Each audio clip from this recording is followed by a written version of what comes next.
Hey, welcome back to another episode. Now, you wouldn't bloody read about it, would you?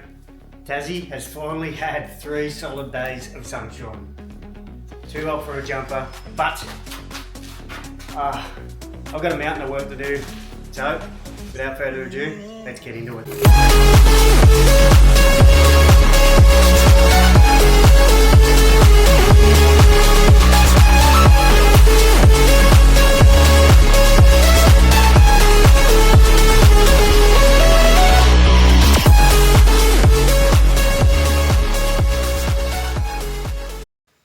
Finally, I got the aluminium walls 3 weeks after the due date. Anyways, I found another sheet metal company to go through. Lots has happened. I've put these in, but I haven't permanently fixed them off because I need to trim this front piece down and cut the angle. And same as this angle needs to be cut back. I've got the pantry beam made up by this other company. That's a little bit wider than what was in there to start with, and then we can start to work on the drawers. The 40 amp AC charger from iTech World has finally turned up, and guys, don't forget, if you want to purchase anything from iTech World, do not forget the code L300. Tell Nan, as I said, get Nan on the iTech gear. Mum, dad, brother, sister, auntie, uncle, whoever. Tell them the code L300. So as you can see here, everything's coming along pretty well. We've got the outlet here for the air compressor, but what I am actually going to do is put another one of these on the other side, and then from the air compressor run twin hoses so I can plug into any side that I want. When I need, because the on and off switch for that is on the other side. Another switch that's going to go on the other side is for Starlink. I found online a proper toggle switch that has the Starlink symbol on it, and I'm going to wire that up through a 12 volt but with the 30 volt booster and hardwire that so I've got my Starlink Mini up on the roof. This side is possibly going to be the last bit of the canopy to fit out. As before, I had a wall up here and then 2 baskets, but what I'm going to do this time is probably make one big drawer and have another drawer over here. Now this drawer down the bottom is for all of my clothes, and then up above here we're going to have the Jilka gotta go toilet, and then I will have the Jilka shower system, so I can slide that out and use that. And then I'm not 100% sure on what's going on over here. I did have spare parts and stuff like that before, but now I've put a 95 litre hard case up on the roof where all of my spare parts and hopefully most of my tools are going to go as well. So as you know, this is not the biggest car in the world, and I need to maximise space because obviously at the end of the day I'm going to be living out of this, so I need to use every available bit of real estate possible. So one of the first jobs I'm going to do today is put my fully rebuilt calipers on. I just cleaned them up, put a bit of paint on. I ripped these off the other spare L300 that I had. I just wanted everything brand new, or as brand new as I could get them. So these have got brand new pistons, seals. What I'm also going to do is, I got brand new rotors as well.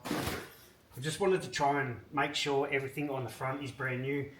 I will work out some brand new shocks pretty soon, and once it's back on the road it's going to go straight to Petters so they can put all brand new rubbers, bushes, ball joints, all of that type of stuff. And then at the same time I'll get them to put brand new brake lines on, just so I just want everything near enough as brand new as I can.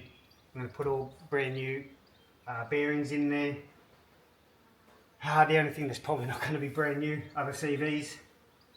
But let's plug the air hose into the jack, lift the front up, get these bad boys on, and yeah, put these front tyres back on because I need to slide the back diff out because I want to make that brand new as well. Yay, finally the front brakes are on. That took so much longer than it should have, but I didn't record it because that's just boring stuff, and I even find my own videos a little bit boring when I'm going through to edit them. So in saying that, in the comments below, drop what you're most excited to see about the chopped L300 because we've got a lot going on, the final rebuild, but next I've got to take that rear diff out, and the reason why I want to do that is because I want to get some paint on it and just redo everything, all the seals, bearings, just everything. So I suppose I better get onto that now. A bit more progress has been happening with the canopy. I've fixed one wall off and just started to work out where all the other walls are going to go because the pantry is going to be about 250 mil wide this time, where last time it was only 200. An extra 50 mil is probably going to make a lot of difference for me anyways, traveling solo.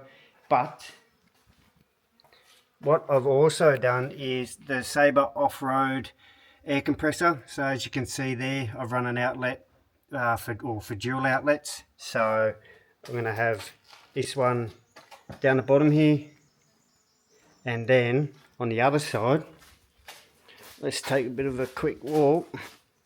On the other side, I'm going to have one. I might put this one at the top actually, because I don't know what's going on with the shelf and everything if I sit one down the bottom again. But yeah, well, even all of this side's coming up well. This space is looking a lot bigger than what it did before, but I suppose it's not going to take me too long to fill any of this space up really. As well, we've got the big case up the top. I don't like it up there, but I got no more space, so that's a 95 litre. It's one of those full waterproof ones as well, so I'm also going to get 2 more max tracks up the top, so I've got 4 all up.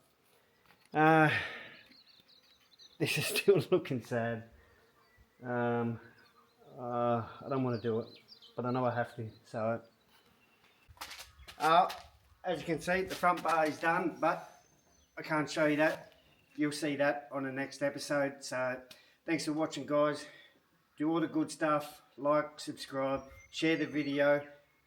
We'll see you then.